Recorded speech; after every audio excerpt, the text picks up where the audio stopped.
Astaghfirullahaladzim. Bismillahirrahmanirrahim. Assalamualaikum warahmatullahi wabarakatuh. Alhamdulillahi rabbil alamin wa bihi nasta'in ala umuri dunya waddin. Wassalatu wassalamu ala asyrafil mursalin sayyidina wa maulana Muhammadin wa ala alihi wa sahbihi ajma'in, amma ba'd. Bapak-bapak, ibu-ibu, hadirin, hadirat, jemaah salat maghrib masjid kita yang mulia ini yang dirahmati oleh Allah Subhanahu wa taala.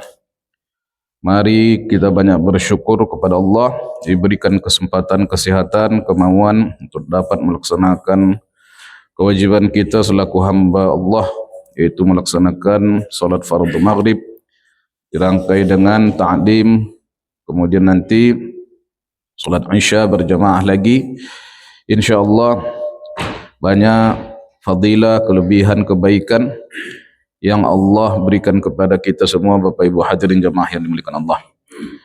Karena termasuk yang jarang kita ungkapkan, intidharus salah atau menunggu salat ke salat maghrib ke isya, penungguan tersebut rupanya juga dinilai pahala oleh Allah Subhanahu wa taala.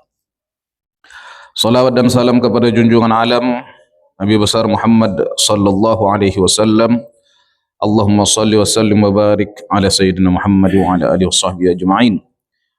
Mudah-mudahan dalam kehidupan yang kita jalani ini kita dapat mengikuti garis yang telah digariskan Rasulullah, dan kelak kita berharap mendapat syafaat dari Rasulullah pada hari tidak berguna anak, harta dan apapun yang kita miliki kecuali hati yang sejahtera menghadap Allah. Yauma la yanfa'u malu wala banun illa man atallaha biqalbin salim. Hanya orang yang datang menghadap Allah dalam keadaan qalbun salim sajalah yang nanti akan selamat pada hari tersebut. Bapak-bapak, orang-orang tua kami, ibu-ibu, hadirin hadirat jamaah yang dimuliakan Allah Subhanahu wa taala. Pada hari ini 26 atau 27 lah, karena sudah masuk maghrib, bulan Dzulqa'dah 1447 Hijriah, yang nantinya sama dengan hari ini yang 13 bulan Mei 2026. Artinya kita sekarang berada sudah di penghujung bulan Dzulqa'dah. Maka mari kita melaksanakan persiapan-persiapan untuk melaksanakan ibadah yang besar di bulan Dzulhijjah ini. Hadirin jamaah yang dimuliakan Allah Subhanahu wa taala, pada saat sekarang jamaah haji sudah banyak yang sampai ke tempat haji, ke Makkah, ada juga yang di Madinah, ada juga yang mungkin masih dalam perjalanan. Mereka yang telah memenuhi panggilan Allah, Allah berfirman, wa'adzim fin nasi bil hajj ya'tuka rijalan wa ala kulli dhamiri ya'tina min kulli fajjin amik. Nabi Ibrahim, Allah suruh menyerukan kepada manusia pada waktu itu, wa'adzin, umumkan, linnas, kepada manusia, bil hajj, untuk melaksanakan ibadah haji. Ya'tuka, mereka akan datang kepadamu, rijalan, berjalan kaki, wa ala kulli dhamirin, ada juga yang mengendarai onta yang kurus. Ya'tina min kulli fajjin amiq, mereka datang dari seluruh penjuru yang jauh. Inilah yang kita lihat dari seluruh dunia, hadirin jamaah yang dimuliakan Allah, hadir untuk melaksanakan ibadah haji tersebut. Salah satu maknanya adalah liyashhadu manafi'a lahum, untuk mereka menyaksikan manfaat-manfaat bagi mereka, banyak manfaat dalam melaksanakan ibadah haji tersebut. Bagi kita yang tinggal di tidak haji, artinya ada satu ibadah, ada dua ya. Pertama kurban atau udhiyah, kemudian ada lagi satu lagi puasa yang disunahkan bagi kita dari awal Zulhijjah sampai 9 Zulhijjah. Oleh karena itu, hadirin jamaah yang dimuliakan Allah, mari kita ambil bekal ya dari yang Allah berikan tersebut. Kita ambil bekal kita untuk menambah pundi-pundi kebaikan kita kepada Allah Subhanahu wa taala. Tapi pada malam ini kajian kita adalah mengenai faslun fi ahkamil udhiyati, ya, pasal pada hukum-hukum udhiyah. Ini kajiannya saya ambil Bapak Ibu dari kitab Bajuri ala bin Qasim Al-Izzi atau Al-Ghuzzi, ya. Saya ambil dari situ isi kajian kita pada malam ini dari jilid 2 halaman 295. Kenapa dikatakan udhiyah? Kata pengarang kitab ini karena dia dilaksanakan di waktu duha, ya, di waktu duha. Kebanyakannya di waktu duha setelah solat 2 rakaat dan khutbah. Kemudian apa definisi kurban? Ismun lima yudbahu minan na'ami yawma 'idin nahri wa ayyamil tashriqi taqarruban ila Allah Ta'ala. Saya baca ulangi. Ismun lima yudbahu minan na'ami yawma 'idin nahri wa ayyamit tashriqi taqarruban ila Allah Ta'ala. Nama bagi yang disembelih dari binatang ternak pada hari Idin Nahar, pada hari Idul Adha 10 Dzulhijjah, wa ayyamit tasyriq, dan hari-hari tasyriq. Hari tasyriq 11, 12, 13 Dzulhijjah. Taqarruban ila Allah Ta'ala, dilaksanakan untuk mendekatkan diri kepada Allah Subhanahu wa taala.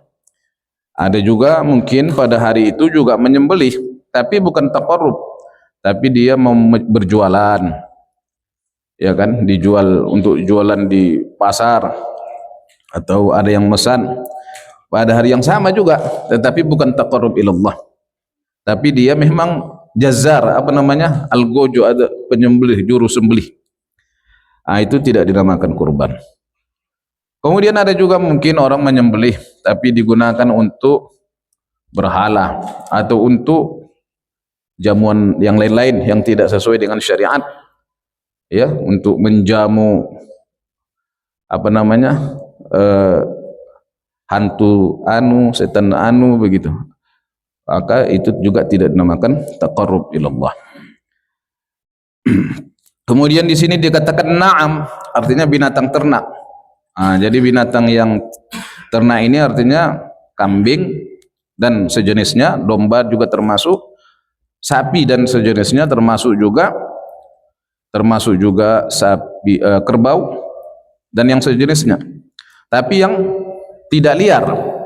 Ternyata Bapak Ibu jamaah yang dimuliakan Allah, ada juga jenis kerbau ini yang liar, ya, liar, yang wahsy, yang tak sulit ditangkap, itu tidak bisa dikorbankan. Kemudian kambing pun begitu juga, ada juga kambing hutan, tak boleh juga dikorbankan. Kemudian apa lagi? Onta. Semua ini ada kriterianya. Ustaz? Kuda tak boleh. Kenapa? Karena itu bukan untuk dikonsumsi, ya. Karena itu adalah untuk kendaraan. Itu tidak boleh dijadikan menjadi udhiyah atau kurban. Bapak Ibu jamaah yang dimuliakan Allah Subhanahu wa taala, apa hukumnya? Wal udhiyatu sunnatun muakkadatun. Udhiyah itu hukumnya sunnah muakkadah. Fi haqqina, kata Syekh Al-Bajuri, itu pada kita hukumnya sunnah muakkadah. Wa amma fi haqqihi sallallahu alaihi wasallam fahiya wajibatun. Adapun Nabi sallallahu alaihi wasallam, pada hak beliau itu hukumnya wajib. Di antara yang wajib pada Rasulullah, tak wajib sama kita adalah ini, udhiyah. Apalagi salat duha. Salat duha. Itu wajib Rasulullah, kita tak wajib. Kemudian Rasulullah juga wajib tahajud, kita tak wajib. Oleh karena itu fi haqqina, kata Syekh Bajuri, pada hak kita, wa amma fi haqqihi sallallahu alaihi wasallam fahiya wajibatun. Siapa-siapa yang disuruh untuk berudhiyah, berkurban, satu, al muslimu, orang Islam, al balighu, yang baligh, berakal, al aqilu, yang berakal, al hurru, yang bebas ataupun yang merdeka. Maksud merdeka ini orang yang tidak mempunyai kaitan sama orang lain. Jadi Bapak Ibu jamaah yang dimuliakan Allah, merdeka di sini bukan tanggal 17 Agustus. Bukan merdeka yang itu dimaksud. Bukan, tapi merdeka itu ada dulu orang yang tak merdeka, hamba sahaya, bisa dijual belikan. Orang macam kita ini juga, tapi bisa dijual belikan. Itu adalah korban perang dan lain sebagainya. Mereka ini menjadi abdun. Jadi yang statusnya hamba sahaya itu beda dengan hur, merdeka macam kita ini. Kemudian siapa? Al-mustati', yang mampu. Kemampuannya diukur apa? Bisa dia makan hari Idul Adha dan bisa makan hari Tasyrik, dia dan orang yang ditanggungnya cukup makannya, kemudian dia bisa menyembelih, maka bolehlah dia berkurban. Itulah yang dinamakan mustati'. Hadirin jamaah yang dimuliakan Allah Subhanahu wa taala, banyak pendapat para ulama mengenai kurban ini ya. Tapi wal udhiyatu sunnatun muakkadatun, tapi udhiyah itu adalah sunnah muakkadah. Alal kifayati, sunnat kifayah. Maksudnya rupanya bukan fardu saja, fardu ain, fardu kifayah. Sunnat pun sunnat ain, sunnat kifayah. Apa contoh sunnah kifayah? Inilah salah satunya kurban. Jadi kalau dilakukan katanya oleh salah satu daripada penduduk rumah atau rumah tangga satu yang melaksanakannya, maka semuanya mereka sudah mendapatkan kebaikan dari itu. Fa idza ata biha wahidun min ahli baitin kafa an jami'ihim. Kalau salah seorang di antara mereka telah melaksanakan kurban, maka itu dapat menutupi kepada seluruh rumah tersebut. Wala tajibul udhiyatu illa bin nadhri, dan tidak wajib udhiyah itu kecuali karena atau dengan nazar.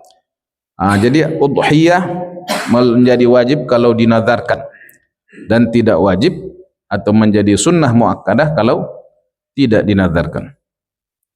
Hadirin jemaah yang dimuliakan Allah, di sini saya bacakan apa yang disampaikan oleh Syekh Ibrahim Al-Bajuri, haqiqatan atau hukman, baik itu secara hakikat ataupun secara hukum. Contoh, ada orang berkata, lillahi alayya an udhhiya bihadhihi, karena Allah wajib atasku berkurban dengan ini, dengan kurban ini. Dibilangnya begitu. Ada satu ekor kambing, dia mewajibkan dirinya bahwa dia akan berkorban dengan kambing tersebut. Maka hukumnya jadi nazar. Tak ada kata-kata nazar di situ. Mungkin kita bilang begitu. Nazar itu biasanya sigatnya lillahi alayya, ataupun berjanji dia. In syafani Allah, kalau saya disembuhkan oleh Allah, maka saya akan berkorban. Itu termasuk juga nazar. Kalau lulus saya bekerja, kalau naik pangkat saya, kalau seperti ini, seperti itu. Kemudian dia mewajibkan dirinya berkurban pada tahun ini, maka wajiblah dia berkurban. Apa beda yang nazar yang wajib dengan nazar yang sunat? Kalau nazar yang wajib tak boleh dimakan. Tak boleh yang berkurban itu memakannya. Kasihkan 100%. Kalau sunnah atau sunnah muakkadah atau udhiyah biasa, kurban biasa, boleh dia makan sepertiganya. Atau yang kedua, kaqaulihi ja'altu hadhihi udhiyatan, aku jadikan ini sebagai kurban. Tadi dia berjanji lillahi alayya, karena Allah wajib atasku berkurban. Yang kedua ini, ja'altu hadhihi udhiyatan, aku jadikan ini sebagai kurban. Itu pun juga menjadi wajib.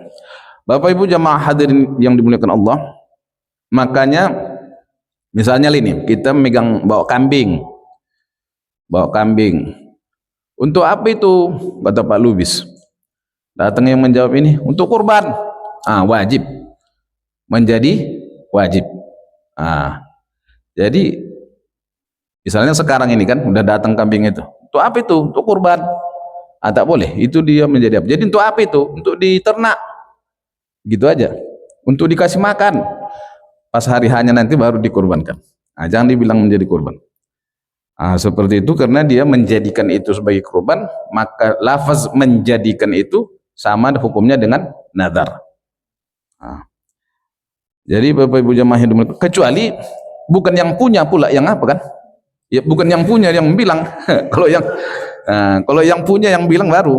Tapi kalau yang tak punya yang bilang tak apa-apa. Itu apa itu? Untuk kurban. Kurban siapa? Kurban orang itu.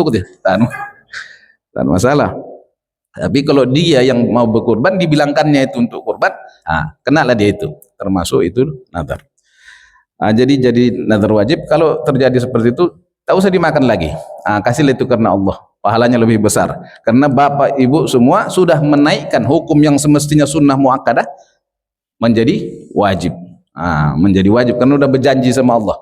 Yang sekitarnya janji kita sama Allah itu kan, sedikit aja pun udah menjadi janji. Entah berapa puluh, berapa ratus janji kita yang udah kita batalkan sama Allah, ya kan? Oleh karena itu di sini dijelaskan oleh ulama kepada kita bahwa menjadikan sesuatu itu seperti itu termasuk menjadi nazar.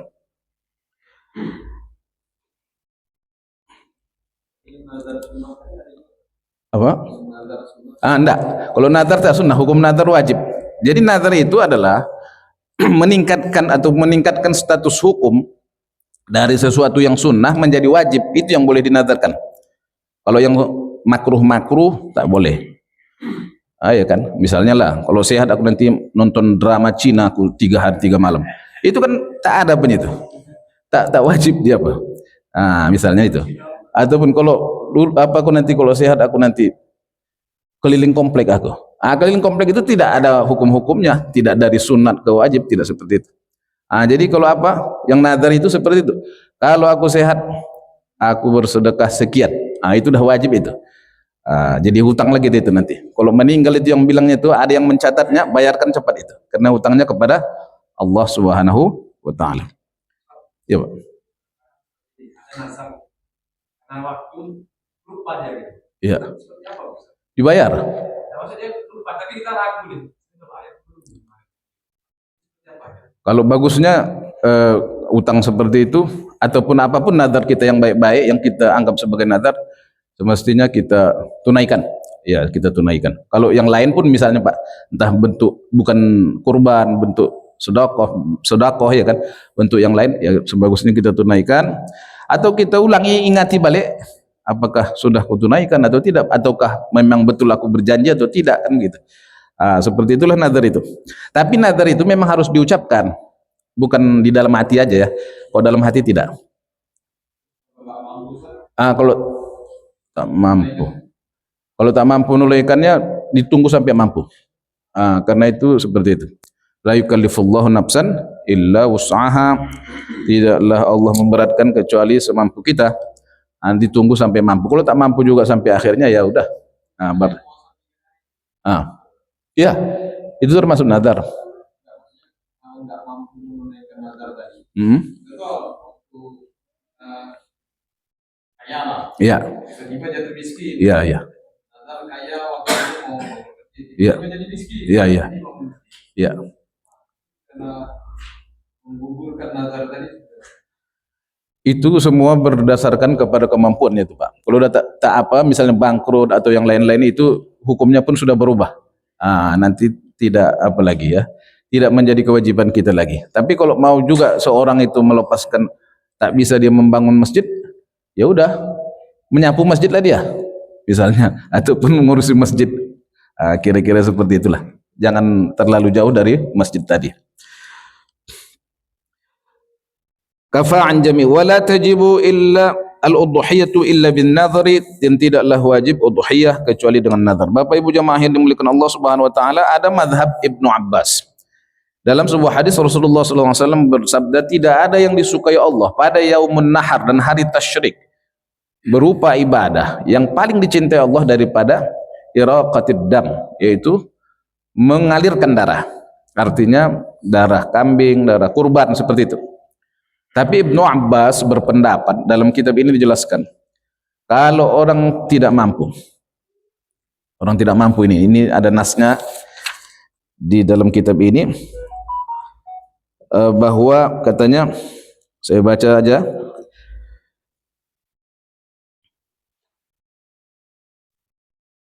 wa ani bin Abbasin, dan dari Ibnu Abbas, annahu yakfi iraqatud dam walau min dajajin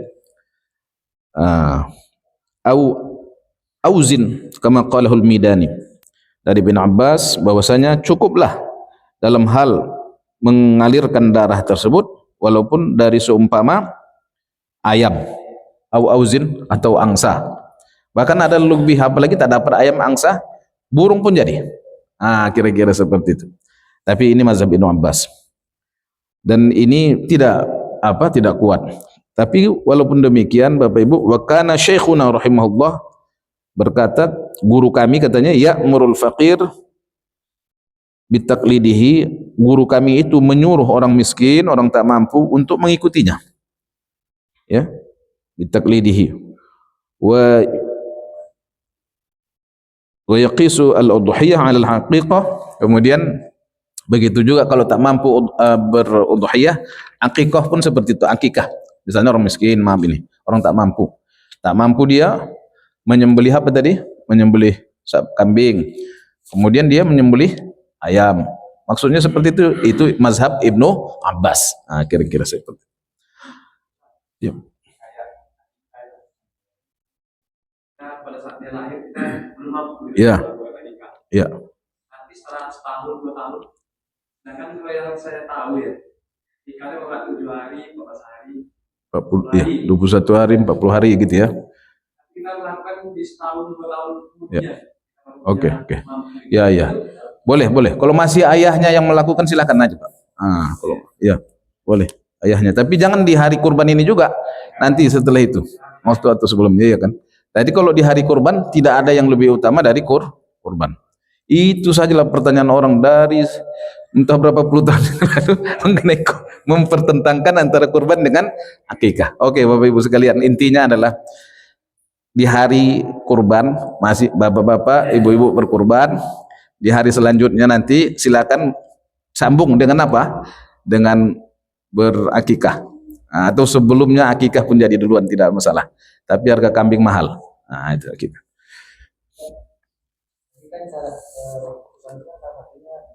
Ya.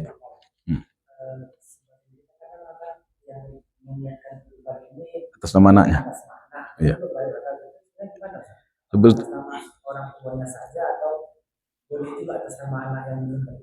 Atas nama orang tuanya aja lah. Lebih baik atas nama orang tuanya aja.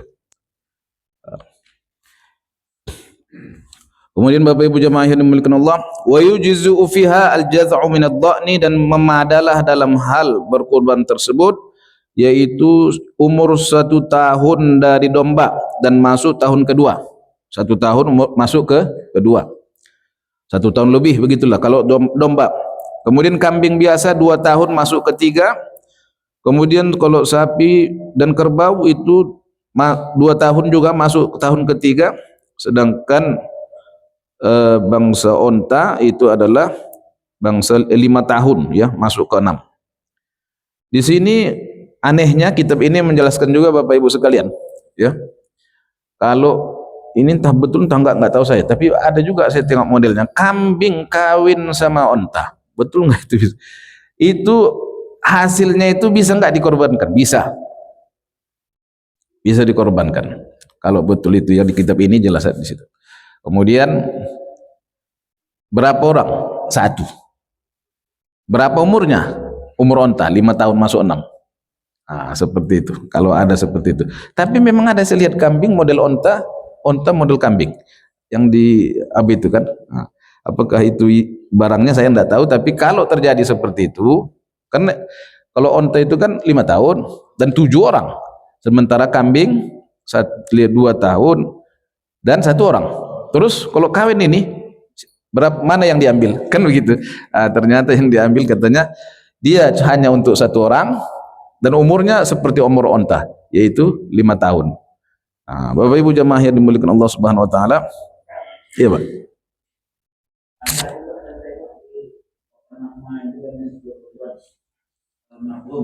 Ah. Ya.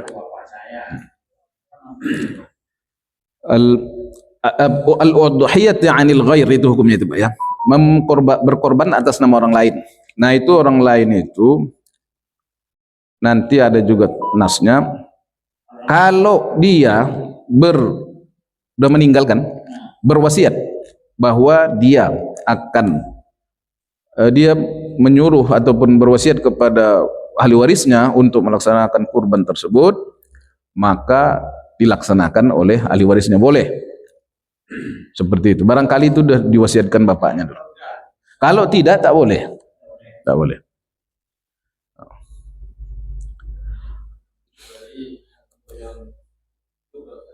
Ya, yang hidup. Kalau dia berwasiat, ayahnya mewasiatkan kepada anaknya bahwa nak buatkan nanti kurbanku, kemudian meninggal, maka boleh.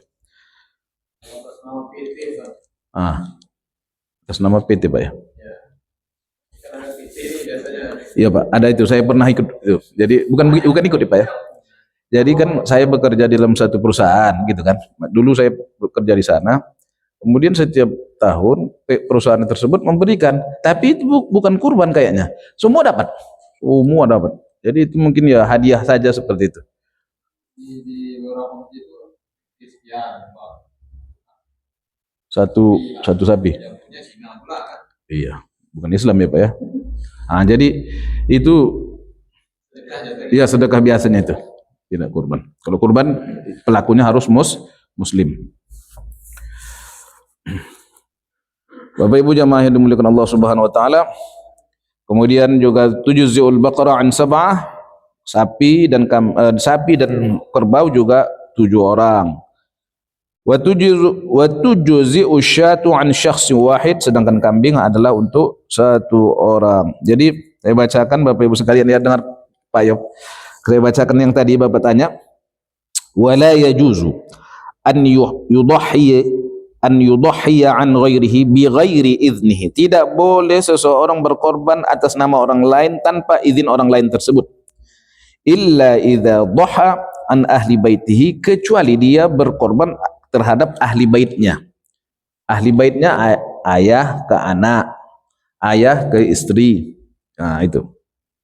Awil wali mim malihi, atau wali dari hartanya. Wali itu misalnya ada anak yatim kaya, kemudian ada walinya menjaga hartanya ini kan, mentasarrufkan seluruh harta anak yatim yang kaya ini, maka wali ini boleh berkorban atas nama anak tersebut.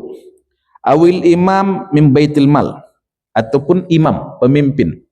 Jadi bupati, gubernur, presiden boleh, ataupun imamul muslimin lah, boleh berkurban ya. Boleh berkurban atas nama rakyatnya, dan diambilnya dari baitul mal. Tapi atas nama umat Islam, jangan pula atas nama seluruh bangsa Indonesia. Bangsa Indonesia banyak modelnya, ada yang Islam, ada yang tidak kan. Wa amma biiznihi walau maitan fayajuz. Adapun kalau dia izin, walaupun dia sudah meninggal, boleh. Itu dia. Ini yang Bapak bilang tuh, wa suratuhu fil maiti ayyusiya biha qabla mautihi. Gambarannya adalah ketika orang meninggal, sebelum dia meninggal, dia berpesan, berwasiat kepada keluarganya sebelum meninggalnya. Sebelum meninggal tersebut dia berwasiat, buat kurbanku begini-begini, kemudian keburu dia meninggal sebelum musim kurban tersebut. Begitu Pak ya. Bapak Ibu jamaah yang dimuliakan Allah Subhanahu wa taala,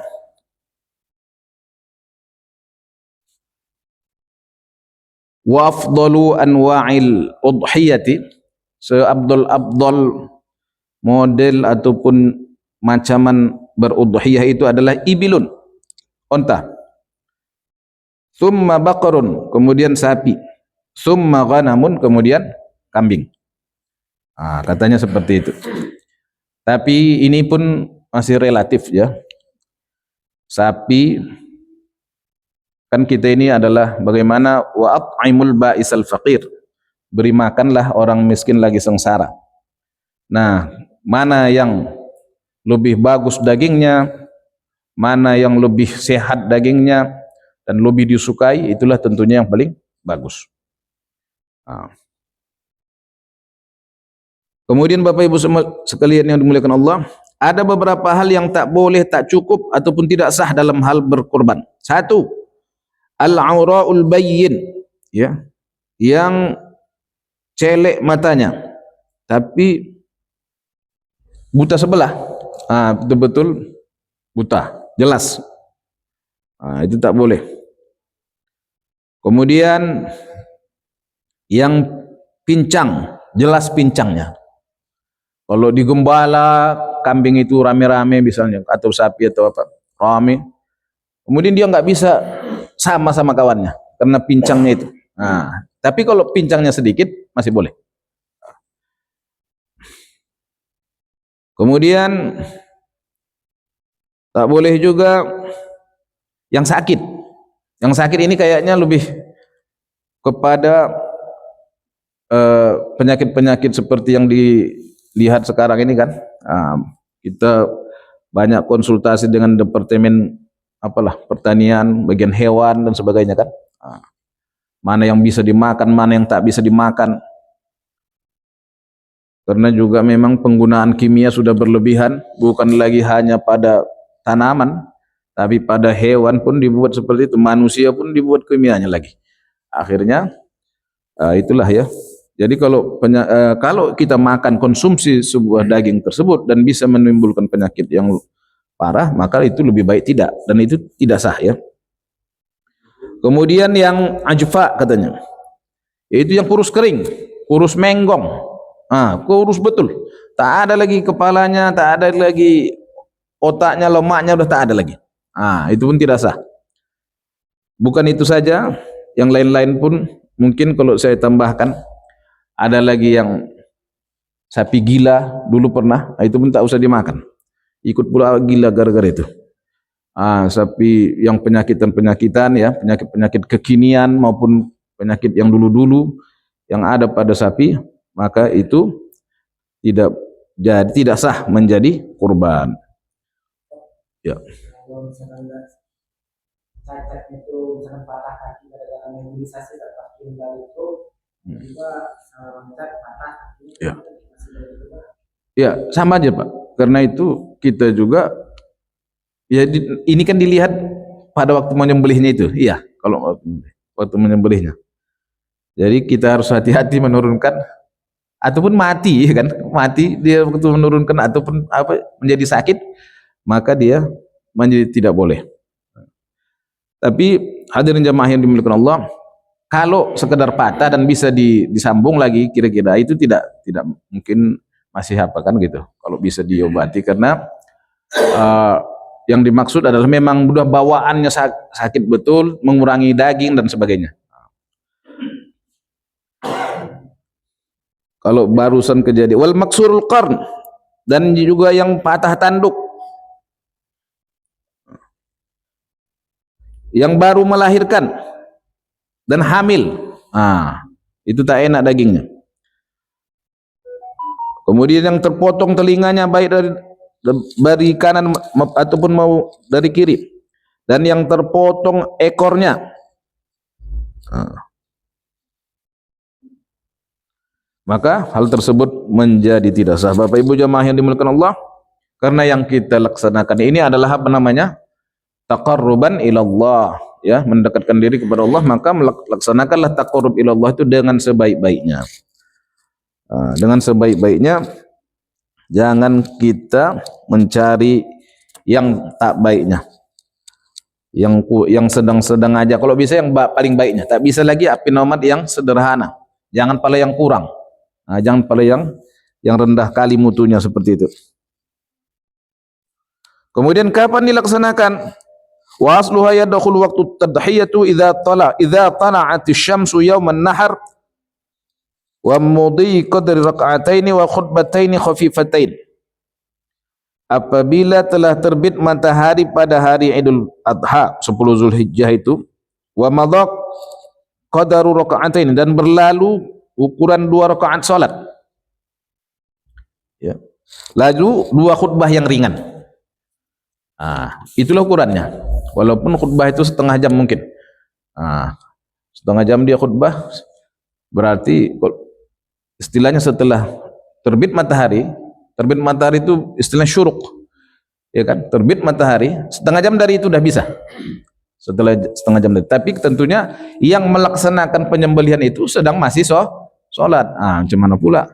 Maka itu juga orangnya, itu yang mau sholat, itu juga yang mau menyembelih. Ila ghurubis syamsi, kepada sampai terbenamnya matahari, min akhir ayyamit tasyriq, akhir hari tasyriq. Hari akhir tasyriq adalah saat 10 Zulhijjah, itu Yauman Nahar namanya Bapak Ibu sekalian. Kemudian hari tasyriq 3 hari, 11, 12, 13 Zulhijjah. Pada hari itu, hari asarnya itu jangan sempat maghrib, Kalau menyembelih malam macam mana hukumnya? Makruh, sah. Tapi banyak nanti yang luka itu, banyak yang apa? Iya kan, malam-malam buat menyembelihnya. Oleh karena itu disuruh siang. Kemudian Bapak Ibu jamaah yang dimuliakan Allah, dalam pelaksanaannya yustahabbu 'inda dzabhi 5 asya'a, at-tasmiyah, membaca bismillah. Kemudian salawat kepada Nabi sallallahu alaihi wasallam. Yang ketiga menghadap kiblat, bidzabihah, yaitu sembelihan tersebut dihadapkan kiblat ataupun menghadap kiblat juga. Bagaimana cara menghadap kiblat binatang? Kalau kita menghadap kiblatnya lambung kanan awak ke bawah. Kalau binatang lambung kirinya ke bawah. Ya kan? Kalau awak kan menghadap kiblat, kalau orang meninggal ini kita begini, lambung kanan kita ke bawah, kepala kita di sana, hadap ke sana. Kalau binatang maaf ini, berarti ke sini kepalanya, sebelah sini kepalanya, lambung kirinya ke bawah. Itulah yang dinamakan dengan menghadap kiblat. Kemudian warabi'u at-takbir, takbir, ya. Kemudian ad-du'a bil qabul. Allahumma hadza minka wa ilaika, taqabbal minna atau taqabbal min fulan, taqabbal Pak Abdullah, taqabbal Pak Rozi, dan sebagainya. Tergantung. Kalau menyembelihnya untuk 7 orang, sebutkan 7 orang. 7 orang siapa-siapa. Taqabbal dari si Anu, dari si Polan, sembelih. Tapi itu tidak wajib Bapak Ibu sekalian. Karena niat kita itu juga yang sudah kita niatkan tadi, bahwa kita akan berkorban. Kemudian disampaikan di sini, janganlah memakan orang yang berkorban itu sedikit pun daripada kurban yang dinazarkan. Bahkan dia wajib bersedekah atau memberikannya kepada seluruhnya. Wa ya'kulu minal udhiyati at-tatawwu'i biha thulutsan, sepertiga untuk dia, sepertiga untuk jiran tetangganya, dan sepertiga untuk fakir miskin. Tapi jiran tetangga yang disuruh itu pun sebetulnya jiran tetangga yang fakir miskin. Tapi kalau diberi yang kaya tak apa-apa. Tapi ada memang untuk kurban itu untuk fakir miskin. Jadi untuk dia, sepertiga untuk jiran tetangga, sepertiga untuk fakir miskin. Bapak Ibu sekalian, jangan sempat kurban awak satu pun tak ada fakir miskin. Kok ayo semua menerimanya? Itu tak ada gunanya itu. Tak sesuai dengan nas, wa at'imul ba'isal faqir. Beri makan orang ba'is, orang yang sengsara. Jadi kalau tak ada nampak bapak di sini, carilah kemana-mana. Kau miskin, nah gitu. Biar lopas awak. Sama-sama pesta. Pesta Bapak Ibu sekalian pun, kalau semua yang datang itu kaya, pestanya kaya semua. Pesta yang terlaknat, kata Rasulullah SAW. Tak ada orang miskinnya. Satu pun tak ada yang miskin. Bupati, wakil bupati, segala kepala dinas, segala, semua petinggi-petinggi semua ditunda. Satu pun tak ada miskin. Itu adalah pesta yang paling tidak baik, tidak berkah. Jadi ini pun begitu juga. Jangan semua yang makan itu, kalau bisa ya kan. Kecuali udah negara, kalau di Arab payah mencari orang miskin juga. Makanya mereka Bapak Ibu sekalian, begitu dikurbankan dikirim ke Somalia, dikirim ke Indonesia, dikirim ke negara-negara yang miskin. Memang tak ada di situ pula. Kaya semua satu kampung, satu negara. Dapat dibilang begitulah ya kan, sulit mencari yang apa. Oleh karena itu hadirin jamaah yang dimuliakan Allah, itulah dia. Harus kita mencari. Kalau tak ada di tempat kita itu, agak cari ke samping kita itu. Al-ba'is al-faqir, ya. Ah, kalau tak ada yang meminta cari, ada yang meminta, kasih. Karena ya, ya Pak. Ya. Di sapi 7 orang, di kambing 1. Ini pertanyaannya bagus, tapi saya menjawabnya ini ta'abbudi Pak. Ta'abbudi, memang ibadah. Artinya tak bisa dipikirkan. Memang begitu kata Nabi, begitulah. Jadi kalau kita rasiokan bisa juga. Apa rasionya? Karena dagingnya lebih banyak. Kan begitu, harganya lebih mahal. Tentu. Tapi kalau Bapak rasiokan antara onta dengan sapi, jauh lagi. Sama-sama 7 aturannya, kalau onta itu jangan 7, 10 maunya. Karena lebih mahal harganya. Lebih jauh harga onta dengan sapi. Tapi kenapa cuma 7 juga? Itu tak bisa di apa itu? Tak bisa dipikirkan. Udahlah, jangan dipikirkan. Ta'abbudi aja. Beribadah aja. Jadi begitu katanya, begitulah. Karena ada beberapa hal yang tak bisa. Boleh Pak, boleh paten kali lah. Aturannya 7 orang sendirian dia kan, untuk 1 orang ajakku ini, boleh. Boleh kali pun. Sebaliknya yang tak boleh, kambing untuk 7 orang. Ini kambing 7 orang ini. Kambing. Bapak Ibu jamaah yang dimuliakan Allah Subhanahu wa taala. Kemudian hadirin jamaah yang dimuliakan Allah, wala yabi'u yahrumu 'alal mudahhi bai'u syai'in minal udhiyati. Haram kepada orang yang berkurban menjual sesuatu daripada kurbannya. Min lahmiha, berupa dagingnya. Au sya'riha, atau sya'arnya, bulunya. Au jildiha, atau kulitnya. Wa yahrumu aidan ja'luhu ujratan lil jazzar, dan haram juga dijadikan itu sebagai upah bagi penyembelihnya dan yang membetetinya, yang menyianginya, yang mengkulitinya. Jadi kurban itu murni ibadah, jangan dijadikan sebagai upah daripada pekerjaannya. Seperti itu. Bapak Ibu jamaah yang dimuliakan Allah, jadi kalau begitu dia murni memang untuk ibadah. Jadi di luar itu macam mana cari bikin duitnya sendiri lagi. Kalau tak mampu memotongnya, tak mau buat apanya, uangnya sendiri. Kasih, tolong kerjakan ini, kasih lagi uangnya. Tapi jangan dari daging tersebut. Terus nanti kalau dapatan dia lagi tidak ada masalah. Tapi jangan dari situ. Sudah potong ini domba ini, dapatlah 10 kilo. Nah, sekilo sama kau, ini upah kau ya. Dari daging itu juga dibuatnya jadi upah. Tak boleh. Tak boleh daging itu. Daging ini memang untuk diperuntukkan, dikasih-kasih.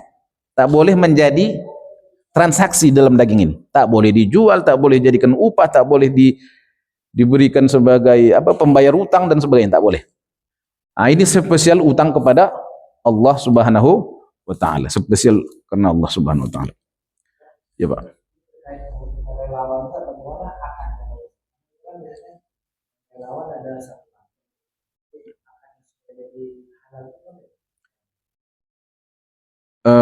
Itu pada waktu Bapak musyawarah itu berapa satu apa kan gitu, relawan 1 kantong dan sebagai 1 kupon 1 orang 1 kantong lagi gitu ya, begitu maksud Pak? Iya, iya, ya.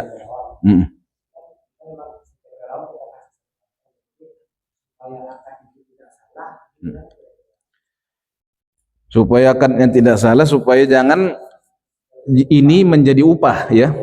Saya pikir Bapak Ibu sekalian, baiklah kita cari cara yang seperti yang di luar-luar sana. Saya tengok ya kan, saya tengok harga daging itu 2.900.000 atau 3 juta 1 orang, tapi uang untuk operasional sampai membagikannya maka tambah lagi 100 lagi per anggota atau 200 lagi.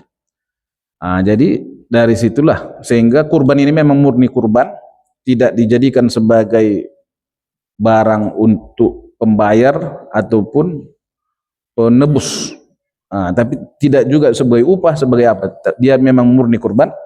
Jadi yang lainnya itulah yang menjadi tambahan uangnya, itulah yang menjadi apa namanya, itulah yang menjadi bantuan untuk yang bekerja. Bapak Ibu sekalian, misalnya ini, Kalau kita lihat satu hari itu bekerja, tentu ada makan siang. Nah, dari mana dapat makan siang? Tentunya dibeli juga kan begitu. Nah, berarti kita memang harus memperuntukkan berapa pekerja satu sapi, misalnya 7 orang, maka dia diberi makan siang juga. Itu dari kepanitiaan itu. Jadi makanya kan jangan sampai panitia rugi juga, dan jangan juga panitia itu terlalu beruntung, dan jangan juga panitia itu salah memberikan daging kurban ini, karena ini memang murni harus dibagi, tapi tidak untuk menjadi hak bagi panitia tersebut. Nah, kalau hak panitia kan suka-suka hatinya kan, tetapi itu juga harus dimusyawarahkan dengan para pekurban tersebut, kecuali pekurbannya juga panitianya, kecuali yang berkurban itu juga hadir sebagai panitia pada tersebut. Oleh karena itu Bapak Ibu sekalian, mari kita ini harus dipikirkan, dimusyawarahkan. Kalau seperti itu, begitulah modelnya. Di luar kurban itu janganlah lagi jadikan kurban itu, kalau harga kurban itu 3 juta, mintalah 3.100.000. Dapat 700 lagi untuk operasional, untuk misalnya entah upah atau makan siang atau entah apalah namanya, minuman-minuman dan lain sebagainya. Begitu. Iya, Pak. Enggak kita anggap sebagai upah. Ya. Dia. Ya. Nah, dia membantu kita setengah hari lebih, ya. bahkan 1 hari. Ya. Makan siang, minuman, snack sudah kita kasih. Ya. Itu sebagai hadiah. Iya. Daging kurban tersebut ya. Jadi begini Pak, maksud saya tadi memang seperti itu. Tidak masalah diberikan 2 bagi yang bekerja. 1 atas nama kupon misalnya, 1 lagi atas nama kepanitiaan. Tapi kan itu tak cukup juga, makan siangnya apa? Kan gitu. Nah, makannya apa? Tentu bukan daging itu yang dimasak kan gitu. Nah, berarti dibeli juga. Minumnya apa? Tentu dibeli juga kan gitu. Berarti ada uang kepanitiaan itu lagi, selain harga sapi tersebut, itu ada pada panitia. Jadi itulah yang dimakan siangkan, itulah yang dibelikan minuman, itulah kalau perlu. Kemudian kalau ini ya hanya sekedar sebagai penambahan bagi yang melaksanakan bekerja ya, sisi lain, tapi bukan menjadi upah. Upahnya kasih lagi duit. Nah, itu maksud saya. Kasih lagi duit 100.000, di samping tadi dia dapat 2 kupon. Tidak ada upah. Tidak ada ya? Relawan betul ya Pak ya? Ada operasionalnya, tapi upah tidak ada. Kita kasih hadiah. Seperti itu ya Pak. Nah, jadi bagaimanakah kalau sekiranya seperti itu? Kalau memang itu seperti itu, dan memang orang Bapak di sini saja situ ya, seperti itu. Orang seperti ini yang tidak masalah ya. Kalau memang orang-orang sini. Tapi kalau orang luar tak seperti itu ya. Karena di luar mereka ini kan orangnya dari mana-mana begitu kan. Kadang dari kita di perumahan ini, yang datang dari perumahan, dicari memang. Seperti itu. Supaya tidak terjadi, memang prakteknya kita kan kayaknya berupa. Iya. Jadi kesepakatan serta perubahan bahwa ini relawan, bukan sebagai upah, karena kita kan nggak boleh. Iya Pak. Iya. Betul Pak. Sama yang berkurban, bapak-bapak yang bekerja nanti kita kasih sekian. Setuju? Oke, gitu aja. Wallahul muwaffiq ila aqwamit thoriq. Mohon maaf atas kesilapan.